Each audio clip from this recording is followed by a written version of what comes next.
చెన్నైలో కానీ తమిళనాడులో కానీ సాంబార్ ఎలా పెట్టుకుంటారో ఆ టేస్ట్ మనకు రావట్లేదని అనుకుంటూ ఉంటాం కదా.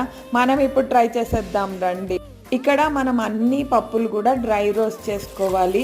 హాఫ్ స్పూన్ కంటే కూడా 2 చుక్కలు అనుకోండి. ఇంకా ఆవాలు, మెంతులు, జీలకర్ర, మినప్పప్పు, శనగపప్పు, కొంచెం బియ్యం వేస్తే చిక్కగా బాగుంటుంది.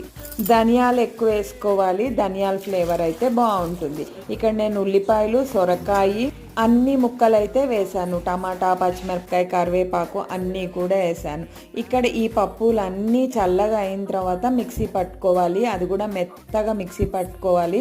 కొబ్బరి కూడా అందులోనే వేసాను. చింతపండు నానబెట్టాను కదా, మనం పొడి ఏదైతే మిక్సీ పడతామో మళ్ళీ విడిగా మనం చింతపండు రసం పోయకుండా మనం మిక్సీ పట్టుకుంటే సరిపోతుంది. ఉప్పు, పసుపు, బెల్లం అయితే వేసి తిరగమూత వేసేసుకుంటే తమిళనాడు స్టైల్ సాంబార్ అయితే రెడీ అయిపోయింది.